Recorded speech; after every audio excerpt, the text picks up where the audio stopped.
মদিনার আকাশে রমজানের আনন্দ ছড়িয়ে পড়ল। চারিদিকে সেহরির প্রস্তুতি। কিন্তু হযরত ফাতেমা রাদিয়াল্লাহু তাআলা আনহার ঘর ছিল নীরব নিস্তব্ধ। হযরত ফাতেমা রাদিয়াল্লাহু তাআলা আনহা সারা রাত ইবাদত করার পর রোজা রাখবেন, তাই সেহরি খাবার জন্য এগিয়ে গেলেন। কিন্তু দেখলেন ঘরে এক ফোঁটা পানি ছাড়া আর কোনো খাবার নেই। তিনি একটু পানি পান করলেন এবং আল্লাহর কাছে দোয়া করে বললেন, হে আল্লাহ, তোমার সন্তুষ্টির জন্যই আমি এই রোজা রাখছি। তুমি যদি আমাদেরকে অভাব দাও সেটাও তোমার রহমত। এই দোয়া শেষ হওয়ার সাথে সাথেই মসজিদে নববী থেকে ফরজের সুমধুর আজানের সুর ভেসে আসছে, যেন সমগ্র মদিনাকে ইবাদতের জন্য জাগিয়ে তুলছে। ফজরের নামাজ শেষ হয়েছে। মদিনার আকাশে তখন সূর্য উকি দিচ্ছে। কিছু সাহাবী মসজিদে নববী থেকে বার হচ্ছেন, আর কিছু ব্যবসায়ী বার হয়েছে জীবিকা নির্বাহের জন্য। অতঃপর হযরত আলী রাদিয়াল্লাহু তাআলা আনহু কাজের সন্ধানে বার হলেন। এদিকে সকাল যত এগিয়ে যাচ্ছে ক্ষুধার জ্বালা তত প্রবল হচ্ছে। হযরত ফাতেমা রাদিয়াল্লাহু তাআলা আনহা নিজে তো পানি ছাড়া কিছুই খায়নি, তবুও ঘরের কোণে বসে আল্লাহর ইবাদত করছে।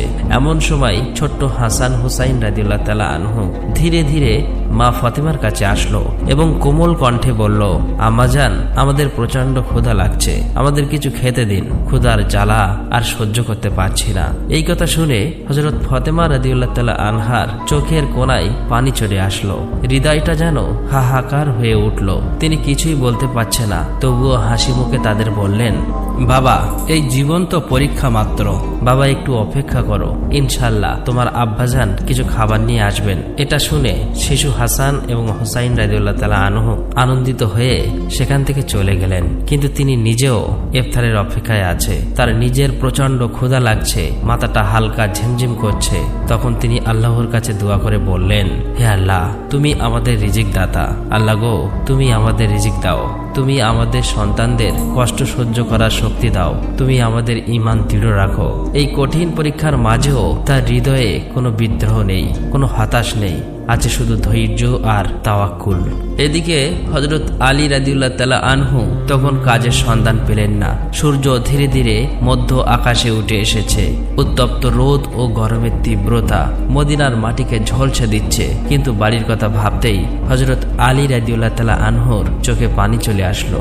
অবশেষে হযরত আলী রাদিয়াল্লাহু তাআলা আনহু এক সাহাবীর বাড়িতে গেলেন এবং সালাম দিয়ে বললেন, ভাই, আমাদের বাড়ি কোনো খাবার নেই, কোনো কাজের সন্ধান দিতে পারবেন? তখন সাহাবী বলল, ইয়া আলী, আল্লাহর কসম, আমি যদি কিছু পেতাম তাহলে নিশ্চয়ই তোমার জন্য রাখতাম। কিন্তু আমার ঘরেও কয়েকদিন চুলায় আগুন জ্বলেনি, আমিও না খেয়ে আছি। এই কথা শুনে হযরত আলী রাদিয়াল্লাহু তাআলা আনহু স্তব্ধ হয়ে গেল। তখন তিনি সান্ত্বনা দিয়ে বললেন, নিশ্চয়ই আল্লাহ তাআলা কোনো না কোনো ব্যবস্থা করবেন। অতঃপর হযরত আলী রাদিয়াল্লাহু তাআলা আনহু আবারও কাজের সন্ধানে বার হলেন। কিছু দূর যাবার পর মনে মনে ভাবল, শহরের শেষ প্রান্তে একজন ধনী ব্যবসায়ী বাস করে, তার কাছে গেলে কেমন হয়, হয়তোবা কোনো কাজের ব্যবস্থা হতে পারে। এই চিন্তা করে সেই ধনী ব্যবসায়ীর বাড়ির দিকে যেতে লাগলেন। এদিকে হযরত ফাতেমা রাদিয়াল্লাহু তাআলা আনহা দরজায় দাঁড়িয়ে হযরত আলী রাদিয়াল্লাহু তাআলা আনহুর বাড়ি ফেরার অপেক্ষায় করুণ নয়নে চেয়ে আছে। ঠিক তখনই শিশু হাসান ও হুসাইন রাদিয়াল্লাহু তাআলা আনহু ক্ষুধার জ্বালা সহ্য করতে না পেরে তার কাছে এসে কোমল কণ্ঠে ফিস ফিস করে বলল, আম্মাজান, আব্বাজান কখন বাড়ি আসবে? এই কথা শুনে হযরত ফাতেমা রাদিয়াল্লাহু তাআলা আনহার বুক ফেটে যেতে লাগলো, চোখের কোণে অশ্রু চিকচিক করতে লাগলো। তবুও তিনি তাদের সান্ত্বনা দিয়ে বললেন, বাবা, একটু ধৈর্য ধরো, নিশ্চয়ই আল্লাহ আমাদের সাহায্য করবেন। অতঃপর হযরত আলী রাদিয়াল্লাহু তাআলা আনহু সেই ধনী ব্যবসায়ীর বাড়ি গিয়ে সালাম দিয়ে বললেন, ভাই, আপনার কাছে কোনো কাজ আছে? আমি কাজ করতে চাই। এই ধনী ব্যবসায়ী কিছুক্ষণ চুপ থাকার পর বললেন, হ্যাঁ, আমার খেজুর বাগানে কিছু কাজ আছে, তুমি সেখানে কয়েক ঘন্টা কাজ করতে পারো, কিন্তু আমার একটা শর্ত আছে। কাজের মূল্য হিসেবে আমি কোনো টাকা পয়সা দিতে পারবো না, আমি তোমাকে কয়েকটি খেজুর দিতে পারি। তখন হযরত আলী রাদিয়াল্লাহু তাআলা আনহু নিজের পরিবারের কথা চিন্তা করতেই হৃদয়টা কেঁপে উঠল, চোখে যেন জল চলে এলো। তিনি সঙ্গে সঙ্গে এই কাজ করার জন্য রাজি হয়ে গেল। অতঃপর হযরত আলী রাদিয়াল্লাহু তাআলা আনহু খেজুর বাগানে কাজ করতে লাগলো। খেজুর বাগানের মালিকের নির্দেশ অনুযায়ী সমস্ত কাজ একাই শেষ করলেন। এভাবে কয়েক ঘন্টা অক্লান্ত পরিশ্রম করার পর হযরত আলী রাদিয়াল্লাহু তাআলা আনহু ওই ধনী ব্যবসায়ীর কাছে এসে বললেন, আপনার নির্দেশ অনুযায়ী আমি সমস্ত কাজ শেষ করেছি, এবার আমার মূল্য পরিশোধ করুন। তখন ওই ধনী ব্যবসায়ী কতগুলো খেজুর হযরত আলী রাদিয়াল্লাহু তাআলা আনহার হাতে দিলেন। খেজুর পেয়ে হযরত আলী রাদিয়াল্লাহু তাআলা আনহু খুবই খুশি হলেন এবং সাথে সাথেই আল্লাহর কাছে দোয়া করলেন, হে আল্লাহ, তুমি আমার রিজিক দাতা, তুমি যদি পরীক্ষা নিতে চাও আমরা ধৈর্য ধরব, কিন্তু আমাদের ঈমানকে মজবুত রেখো। এই কথা বলার পর অতি দ্রুত বাড়ির দিকে রওনা দিলেন। অতঃপর হযরত আলী রাদিয়াল্লাহু তাআলা আনহু যখন প্রায় বাড়ির কাছাকাছি চলে আসলো, তখন মদিনার আকাশ গাঢ় লালচে রং ধারণ করেছে। সূর্য পশ্চিম দিগন্তে হেলে পড়ছে, চারিদিকে ইফতারের প্রস্তুতি। ঠিক তখনই হযরত আলী রাদিয়াল্লাহু তাআলা আনহু ক্লান্ত শরীরে বাড়িতে প্রবেশ করলেন, আর সাথে সাথেই দূর থেকে মসজিদের নববীর সুমধুর আজানের ধ্বনি ভেসে আসতে লাগলো। কয়েকটি খেজুর ও পানি ছাড়া তাদের ঘরে ইফতারের জন্য আর কিছুই নেই, তবুও সেই ঘর যেন আল্লাহর রহমতে ভরে গেল। সবাই ইফতারের জন্য একসাথে বসলো। হযরত হাসান ও হোসাইন রাদিয়াল্লাহু তাআলা আনহুর 2টি করে খেজুর দিল। হযরত আলী রাদিয়াল্লাহু তাআলা আনহু 2টি খেজুর এবং হযরত ফাতেমা রাদিয়াল্লাহু তাআলা আনহা 2টি খেজুর নিল। ইফতার করবেন ঠিক এমন সময় একজন ভিক্ষুক বাইরে দাঁড়িয়ে আওয়াজ করে বলতে লাগলো, মা, সারাদিন কিছুই খাইনি, ক্ষুধার যন্ত্রণা আর সহ্য করতে পারছি না, দয়া করে আমাকে কিছু খাবার দিন। হযরত ফাতেমা রাদিয়াল্লাহু তাআলা আনহার হৃদয় ছিল কোমল, অন্তর ছিল দয়ার, তাই তিনি নিজের কথা না ভেবেই বললেন, হে আমার প্রাণের স্বামী, ইফতারের খাবারটুকুই ভিক্ষুককে দিন। হযরত আলী রাদিয়াল্লাহু তাআলা আনহা বললেন, হে ফাতেমা, তুমি কি খেয়ে ইফতার করবে? তখন ফাতেমা রাদিয়াল্লাহু তাআলা আনহা বললেন, আমি শুধুমাত্র পানি পান করেই ইফতার করব। হযরত আলী রাদিয়াল্লাহু তাআলা আনহু অবাক হলেন, আর কিছুই বললেন না। সেই খাবারটুকু ভিক্ষুককে দিয়ে দিলেন এবং তিনি দোয়া করলেন, হে আল্লাহ, হে আমার রব, আমাদের এই ত্যাগ তুমি কবুল করে নিও। পরের দিন রোজা রাখার জন্য হযরত ফাতেমা রাদিয়াল্লাহু তাআলা আনহা শুধু পানি পান করলেন। অতঃপর পরের দিন সকালবেলা হযরত আলী রাদিয়াল্লাহু তাআলা আনহু ইফতারের জন্য কিছু আটা সংগ্রহ করে বাড়ি আনলেন। তখন হযরত ফাতেমা রাদিয়াল্লাহু তাআলা আনহা সেই আটা দিয়ে কয়েকটি রুটি বানালেন। এভাবেই সারাদিন যখন অতিক্রম হয়ে ইফতারের সময় চলে আসলো, তখন চারিদিকে ইফতারের প্রস্তুতি, খুশির আমেজ। কিন্তু হযরত ফাতেমা রাদিয়াল্লাহু তাআলা আনহার ঘর নীরব নিস্তব্ধ। তিনিও রোজা রেখেছিলেন, কিন্তু সামান্য কয়েকটা রুটি আর পানি ছাড়া ঘরে আর কিছুই নেই। কষ্ট, অভাব, তবুও ধৈর্যর এক অপূর্ব সৌন্দর্য ফুটে উঠেছিল সে ঘরে। ছোট্ট হাসান ও হোসাইন রাদিয়াল্লাহু তাআলা আনহু, হযরত আলী রাদিয়াল্লাহু তাআলা আনহু সবাই বাড়িতে ফিরে আসতে লাগলেন। ইফতারের সময় হয়ে গেছে, সবাই একসাথে বসে ইফতার করবে। সবাইকে মাত্র 2টি করে রুটি দিলেন। খেতে যাবে এমন সময় আবারও বাইরের থেকে এক করুণ কণ্ঠ ভেসে আসলো, ইয়া আহলুল বায়ত, আমি 3 দিন ধরে অভুক্ত। আমি শুনেছি তোমরা আল্লাহর পথে দানশীল, যদি কিছু খাবার থাকে আমাকে দেবে, ক্ষুধার যন্ত্রণা সহ্য করতে পারছি না। হযরত ফাতেমা রাদিয়াল্লাহু তাআলা আনহা ছিলেন অত্যন্ত দানশীল, তাই তিনি হযরত আলী রাদিয়াল্লাহু তাআলা আনহুকে বললেন, হে আমার প্রিয় স্বামী, এই ভিক্ষুককে রুটিগুলো দান করে আসুন। তিনি বললেন, হে ফাতেমা, তুমি খাবে না? হযরত ফাতেমা রাদিয়াল্লাহু তাআলা আনহা বললেন, আমার যদি ক্ষুধা লাগে তবে সেও তো ক্ষুধার কষ্টে কাতরাচ্ছে। আমরা তো দুনিয়ার সুখের জন্য সৃষ্টি হয়নি, আমাদের তো আল্লাহর সন্তুষ্টি অর্জন করাই একমাত্র উদ্দেশ্য। তখন হযরত আলী রাদিয়াল্লাহু তাআলা আনহু দেখলেন মা ফাতেমার হাতে শুধুমাত্র পানি ছাড়া আর কিছুই নেই। তিনি সেই ভিক্ষুককে রুটিগুলো দিয়ে আসলেন। মনে মনে বলতে লাগলেন, হে ফাতেমা, তুমি কি জানো তুমি কেমন পরীক্ষা দিচ্ছ? নিজে না খেয়ে অপরকে খাওয়ালে নিশ্চয়ই আল্লাহ তোমার এই দান কবুল করবে। ঠিক ওই সময় আল্লাহ রাব্বুল আলামিন হযরত জিবরাইল আলাইহিস সালামকে হুকুম করলেন, জিবরাইল, তুমি যাও, আমার প্রিয় হাবিব মুহাম্মাদের প্রিয় কন্যা ফাতেমা যেভাবে ত্যাগ, ধৈর্য, কঠিন পরীক্ষা দিয়েছে তা অতুলনীয়। নিজে না খেয়ে অপরকে খাবার দিয়েছে, তার ঘরে এখন খাবার নেই, তুমি জান্নাত থেকে তাদের জন্য খাবার নিয়ে যাও। এই হুকুম পাওয়া মাত্রই হযরত জিবরাইল আলাইহিস সালাম জান্নাত থেকে সুগন্ধি রুটি, খেজুর, মধু নিয়ে হযরত আলী রাদিয়াল্লাহু তাআলা আনহুর বাড়ির দরজার সামনে মানুষ রূপে হাজির হলেন। তখন হযরত ফাতেমা রাদিয়াল্লাহু তাআলা আনহু শুধুমাত্র পানি পান করে আবার আল্লাহর ইবাদতে মগ্ন ছিলেন। ঘরের বাইরে থেকে আবার এক আওয়াজ ভেসে আসলো, হে আহলুল বায়ত। এই কণ্ঠ শুনে হযরত আলী চমকে উঠলেন। তখন হযরত আলী রাদিয়াল্লাহু তাআলা আনহু ঘরের বাইরে বার হয়ে দেখলেন একজন সুপুরুষ হাতে একটি পাত্র নিয়ে দাঁড়িয়ে আছে। তিনি জিজ্ঞেস করলেন, আপনি কে? অপর দিক থেকে উত্তর এলো, আমি আল্লাহর পক্ষ থেকে প্রেরিত একজন দাস। তোমরা যেভাবে তোমাদের ক্ষুধা সহ্য করে অন্যের মুখে খাবার তুলে দিয়েছ, আল্লাহ তোমাদের জন্য জান্নাতের রিজিক পাঠিয়েছেন। এই কথা শোনা মাত্রই হযরত আলী রাদিয়াল্লাহু তাআলা আনহুর অন্তর কেঁপে উঠল, তার চোখে জল ভরে গেল। অতঃপর জিবরাইল আলাইহিস সালাম খাবারগুলি দিয়ে সেখান থেকে বিদায় নিলেন। তখন হযরত আলী রাদিয়াল্লাহু তাআলা আনহু খাবারগুলি নিয়ে ঘরে প্রবেশ করলেন এবং বললেন, হে ফাতিমা, দেখো দেখো দেখো, আমাদের রব কত মহান, আমাদের জন্য জান্নাত থেকে রিজিক পাঠিয়েছেন। এই কথা শুনে হযরত ফাতিমা রাদিয়াল্লাহু তাআলা আনহা ধীরে ধীরে সেখানে এলেন।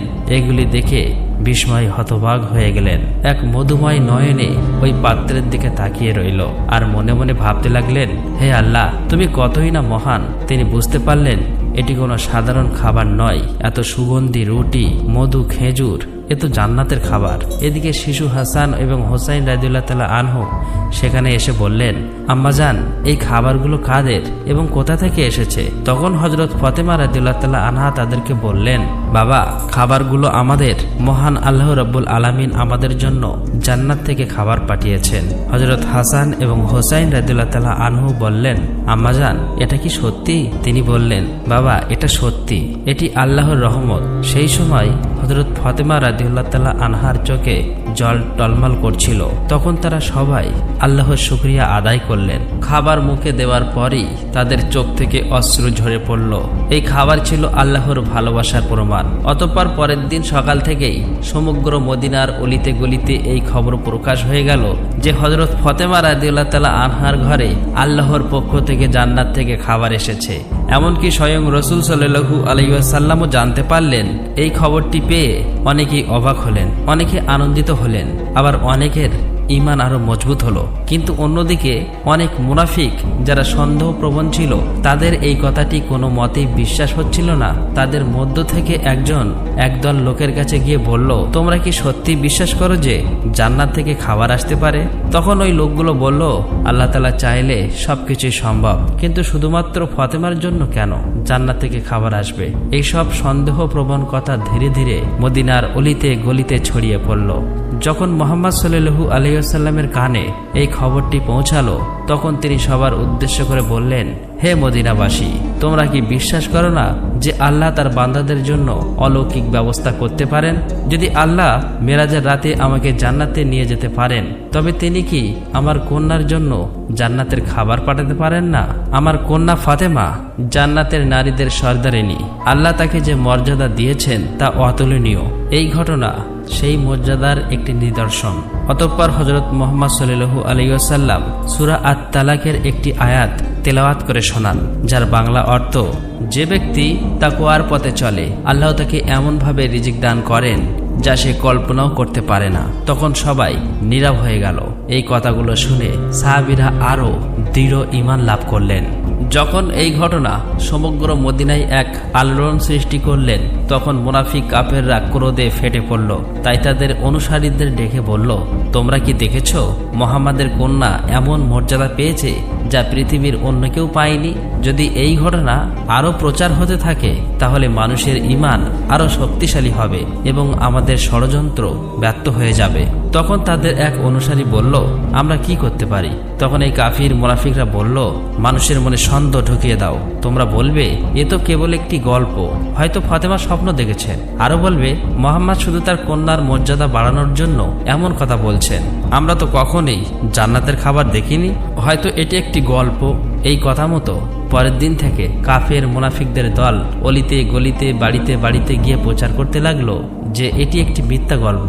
এভাবেই প্রচার করতে করতে একদল সাহাবীদের কাছে গিয়ে বলল, শুনুন ভাইয়েরা, আপনাদেরকে বোকা বানানো হচ্ছে, এটি সত্যি ঘটনা নয়, এটি মিথ্যা ঘটনা। তখন ওই সাহাবীরা বলল, যিনি আমাদের জন্য কোরআন অবতীর্ণ করেছেন, তিনি কি জান্নাত থেকে খাবার পাঠাতে পারেন না? আর মুহাম্মদ সাল্লাল্লাহু আলাইহি সাল্লাম তো আল্লাহর প্রিয় রাসূল, তিনি কখনোই মিথ্যা কথা বলেন না। অতএব তাদের ঈমানের কাছে ওই কাফেররা হেরে গেল। এভাবেই এই দণ্ড ধীরে ধীরে ছড়িয়ে পড়তে লাগলো। এই ঘটনার পর এক রাতে হযরত ফাতেমা রাদিয়াল্লাহু তাআলা আনহা ধীরে ধীরে নিজের কক্ষে গেলেন। দীর্ঘ সময় আল্লাহর ইবাদত করলেন এবং চোখের পানি ঝরালেন। মনে মনে ভাবছেন, কেন আল্লাহ আমাকে এই অলৌকিক নিয়ামত দিলেন? আমার তো দুনিয়ার কিছু চাওয়ার নেই। আমার একমাত্র চাওয়া আল্লাহ যেন আমাদের সবাইকে জান্নাতে একসঙ্গে রাখেন। অতঃপর তিনি আল্লাহর কাছে দোয়া করে বললেন, হে আল্লাহ, তুমি আমাকে এমন সম্মানিত করেছ যার জন্য আমি যোগ্য নই। তুমি আমাকে জান্নাতের খাবার দিয়ে দেখিয়ে দিয়েছ যে দুনিয়ার অভাব কিছুই নয়। যদি তুমি সন্তুষ্ট থাকো, আমি তোমারই বান্দি। আমার সন্তানদের তুমি হেফাজত করো, আমার স্বামীকে তুমি বরকতময় করো, আর আমার আব্বাকে তুমি জান্নাতের সর্বোচ্চ স্তরে উত্তীর্ণ করো। অতঃপর পরদিন সকালে মদিনার চারিদিকে আলোড়ন সৃষ্টি হলো। তখন হযরত আবু বকর রাদিয়াল্লাহু তাআলা আনহু এবং হযরত উমর রাদিয়াল্লাহু তাআলা আনহু এই অলৌকিক ঘটনা শোনার পর নবীজি সাল্লাল্লাহু আলাইহি ওয়াসাল্লামের কাছে ছুটে এলেন এবং বললেন, ইয়া রাসূলুল্লাহ, এই ঘটনা আমাদের জন্য এক বিরাট নিদর্শন। এটি আমাদের ঈমান আরো দৃঢ় করেছে। তখন হযরত উমর রাদিয়াল্লাহু তাআলা আনহু বললেন, আমরা কি এই খাবারের কোনো অংশ দেখতে পারি? নবীজি সাল্লাল্লাহু আলাইহি ওয়াসাল্লাম হাসলেন এবং বললেন, হে ওমর, এটি এমন এক নিয়ামত যা শুধু আল্লাহ যাকে ইচ্ছা করে তাকেই দান করেন। কিন্তু এটি শুধু খাবারের ব্যাপার নয়, বরং এটি এক মহান শিক্ষা। এই কথা শুনে সাহাবীদের হৃদয় পুরো শান্তিতে ভরে গেল।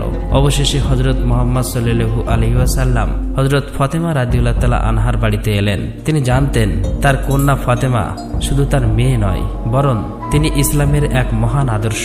রাসূল সাল্লাল্লাহু আলাইহি ওয়াসাল্লাম মৃদু হেসে বললেন, হে আমার কলিজার টুকরো ফাতেমা, তুমি জান্নাতের নারীদের নেত্রী, আর এই খাবার তোমার মর্যাদারই প্রমাণ। তখন হযরত ফাতেমা রাদিয়াল্লাহু তাআলা আনহা বিনয়ের সাথে মাথা নিচু করলেন এবং বললেন, ইয়া রাসূলুল্লাহ, আমি তো শুধুই একজন দুর্বল বান্দা। এই সম্মান একমাত্র আল্লাহর রহমতে। নবীজি সাল্লাল্লাহু আলাইহি সাল্লাম সন্তুষ্টিতে বললেন, হ্যাঁ, কিন্তু আল্লাহ তার প্রিয় বান্দাদেরই এই রহমত দেন। তুমি ধৈর্য ধরেছ, তুমি তাকওয়ার পথ অবলম্বন করেছ, আর তাই তিনি তোমাকে জান্নাতের খাবার দ্বারা সম্মানিত করেছেন। এই মুহূর্তটি ছিল এক অপার্থিব প্রশান্তির মুহূর্ত। হযরত মুহাম্মদ সাল্লাল্লাহু আলাইহি ওয়াসাল্লাম হযরত আলী রাদিয়াল্লাহু তাআলা আনহু, হযরত ফাতেমা রাদিয়াল্লাহু তাআলা আনহা ও হাসান হুসাইনের দিকে তাকিয়ে বললেন, আমি কসম করে বলতে পারি, তোমার অন্তরে যে পরিপূর্ণ ঈমান আছে তা আমাদের সকলের জন্য একটি আদর্শ। হযরত ফাতেমা রাদিয়াল্লাহু তাআলা আনহা চোখের পানি মুছে মৃদু হেসে বললেন, আমরা সবাই একদিন জান্নাতে এই খাবারের স্বাদ উপভোগ করব ইনশাআল্লাহ। তখন মুহাম্মদ সাল্লাল্লাহু আলাইহি ওয়াসাল্লাম হাত তুলে দোয়া করলেন, হে আল্লাহ, তুমি আমার ফাতেমাকে, আমার আলীকে, আমার হাসান ও হোসেনকে এবং আমার উম্মহকে জান্নাতের সেরা নিয়ামত দান করো। অতঃপর হযরত মুহাম্মদ সাল্লাল্লাহু আলাইহি ওয়াসাল্লাম সেখান থেকে চলে আসলেন। সেই সময় বনি সালিম গোত্রের এক লোক প্রিয় নবীজির মহাশত্রু ছিল। সে একাই নবীজি সাল্লাল্লাহু আলাইহি ওয়াসাল্লামের বাড়ির কাছে এসে বললেন, হে মুহাম্মদ, তুমি বাইরে এসো, তোমার গলা না কাটা পর্যন্ত আমার হাত স্থির হবে না।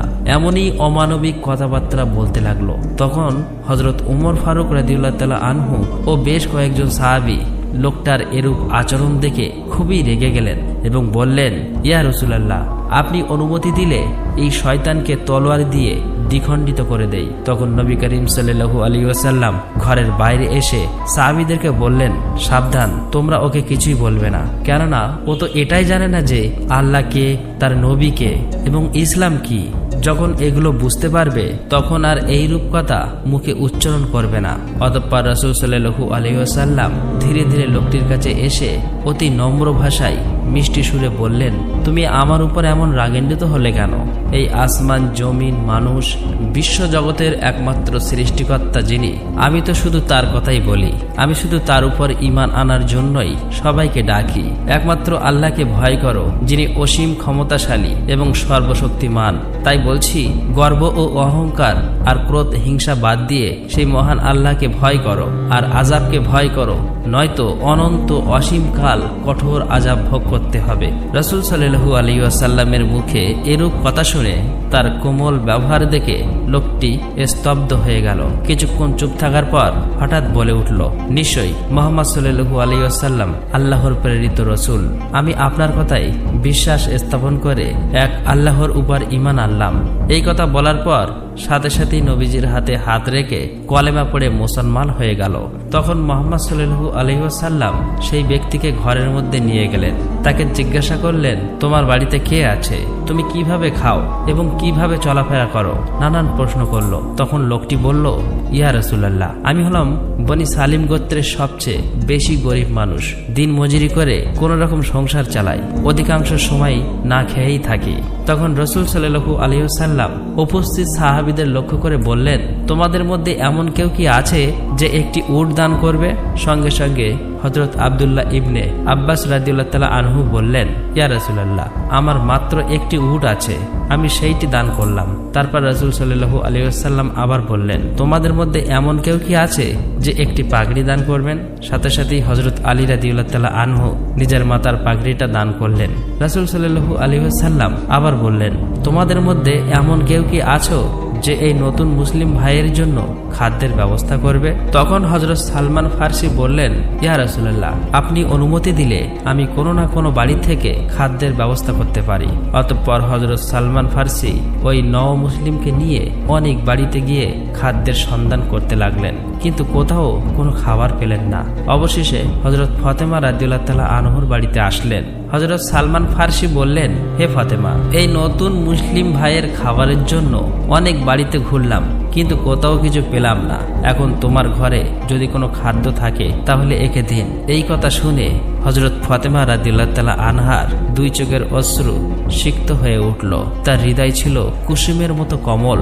তিনি সালমান ফার্সিকে সম্বোধন করে বললেন, ভাই, আমার ঘরেও কোনো খাবার নেই। আমার পুত্র হাসান এবং হুসাইন ক্ষুধার জ্বালায় আর সহ্য করতে পারছে না। খাবার দেবার মতো আমার কাছে কিছুই নেই, তবে আমার কাছে বেশ দামি একখানা ওড়না আছে, আমি সেটা ব্যবহার করি না।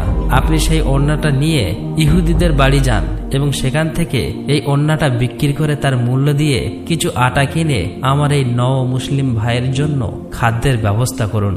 এই কথা শুনে তাদের চোখ জলে ভিজে গেল। হযরত ফাতেমা রাদিয়াল্লাহু তাআলা আনহার এমন ব্যবহার দেখে তারা অবাক হয়ে গেল। হযরত ফাতেমা রাদিয়াল্লাহু তাআলা আনহা দান, ত্যাগ ও ধৈর্যের যে জ্বলন্ত নমুনা পৃথিবীতে রেখে গিয়েছেন, তা চিরদিনই ইসলামের ইতিহাসে স্বর্ণাক্ষরে উজ্জ্বল হয়ে থাকবে।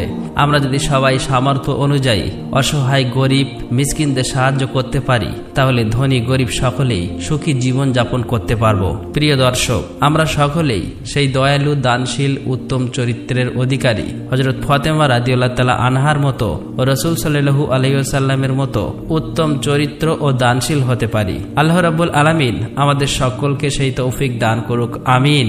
আসসালামু আলাইকুম।